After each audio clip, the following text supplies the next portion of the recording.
Hi! Welcome to Quinn's Kitchen. So for today, magbe-bake po tayo ng moist banana bread. So saktong-sakto po to sa mga beginners. So madaling hanapin sa mga palengke or suking tindahan.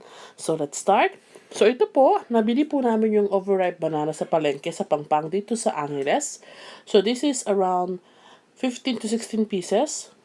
For only 30 pesos. So, gagamit lang po tayo mga 10 pieces. Okay? So, ito po, nagpasobra po ako, then tinabi ko po yung iba. Okay? So, ngayon po, gagawa po ng 2 mixture. So, meron pa pong sobra. Mamaya po, lalagay ko po yan para sa ating plating. And then, we have all-purpose flour, brown sugar, and then we also have evaporated milk. Nalagyan po ng oil doon sa measuring cup, I'm sorry. And then, meron tayong vinegar. And then, vanilla. 4 pieces of eggs, and then salt, baking soda, and then we have baking powder, and then we have some cooking oil.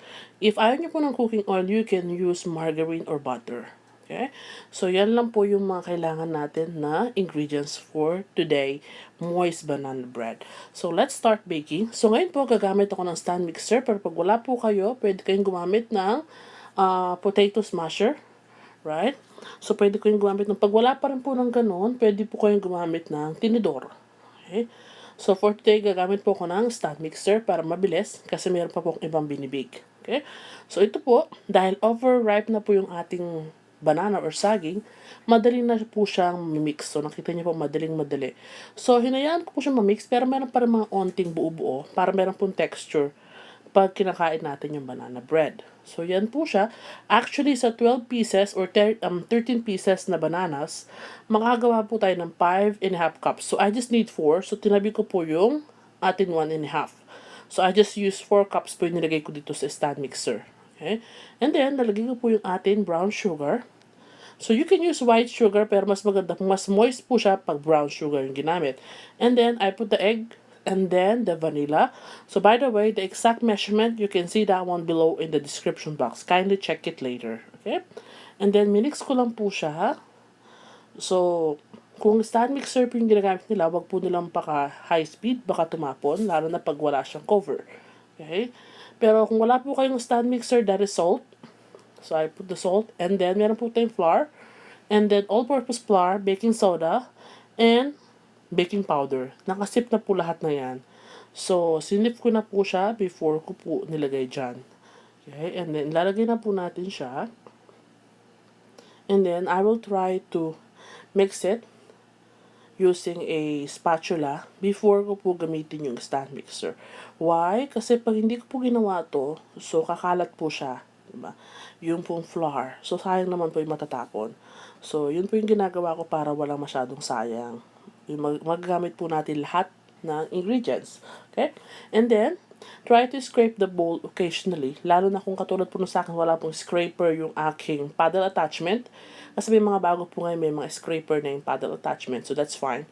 But kung wala, you can scrape it manually. Okay? Para po lahat masama. Okay? And then, after that one, lagay ko po yung atin. Yan po yung DIY na buttermilk. So, evaporated milk and then, isang kutsarang suka. And then, mix it. So, before po nyo gawin to, gawin nyo na po yung buttermilk. So, unahin nyo po siya ihalo para po makikita nyo na lumalapot po siya. Yung nagtitiken. So, ilalagay ko na po siya. Hindi ko po siya agad ginawa kasi parang pakita ko po. And then, yung ating cooking oil. So, dahan-dahan lang po yung pag-mix para hindi matapon. Okay. And then, napakadali lang po to. So, then, after po niyan, papakita ko po sa inyo yung pwede nyo mga lalagyan. So, kung gusto nyo ibenta, or pamilya lang, so, madaling-madali lang po to. Okay? And by the way, just like what I have mentioned, nasa description box po, below, yung whole recipe. Okay? So, ito po, malapit na po siya matapos. And then, I will show you the next procedure, kung saan ko po siya nilalagay. By the way, ito nakagawa po ako ng mga 7 pieces ng banana bread. So, it's just for the family. So, hindi ko po siya masyadong pinakalaki. So, yung pan po, isulat ko na lang sa baba yung size. Because I forgot it. So, I'll just gonna put it below, sa description box below. So, meron po akong ginamit na isang foil pan. Later, papakita ko para makita nyo po kung gusto nyo ibenta. Okay? So, yan po. Okay na po siya. So, very simple. Katulad po sinabi ko kanina, wala po kayong stand mixer, you can use hand mixer. Kung walang hand mixer, so you can use manually lang po. Kasi nag-start po ako nag-bake manual din po ako, wala akong mga mixer. So, pwede naman po siya. Okay, so ito po yung mga lalagyan. Ito po yung foil pan with lid or cover. So, pwede nyo pong gamitin yun and then lagyan nyo na ng sticker nyo or logo nyo or ribbon. So, that will be fine. Para hindi na po kayo naghuhugas pa ng pan. Diyan na siya. So, yan po. Nilagyan ko po yung bawat pan ng 1.5 cups ng ating butter. So, nakagawa po ako ng 7. So, 7 na lalagyan. Pero kung ibibento nyo po siya, pwede nyo siyang gawin na 2 cups. So, para mas mataas po siya, mas malaki. So, pag 2 cups po siya, makagawa kayo maybe around 3 na piraso. Okay? Ito po kasi, sa amin lang naman siya. So, hindi ko na po siya pinakataas o pinakalaki. So, 1.5 will do. Okay? Pang merienda lang ng mga bata. So, it will do. So, yan po siya. Pero pag 2 cups po siya, yung pambenta, mas maganda po siyang tignan. Mas mataas. And then, I will put some semi-sweet chocolate chips. Yung ilan po lalagyan ko, yung iba hindi. So, pwede rin po nyo lagyan ng walnuts or any nuts na gusto nyo. And then, chocolate chips. Katulad po ng iba. Pero ako lalagyan ko lang po ng chocolate chips. Yun lang po kasi available at the moment sa akin pantry. Okay? And mas gusto po nila yung ganyan, plain lang. And then 2, yung pong plain. Okay? Para meron po silang choices. So, parang magbibenta po kayo, pwede nyo lagyan ng iba-ibang toppings. Pwede po yung plain, chocolate chips, or with nuts. So, nasa nyo na po yun.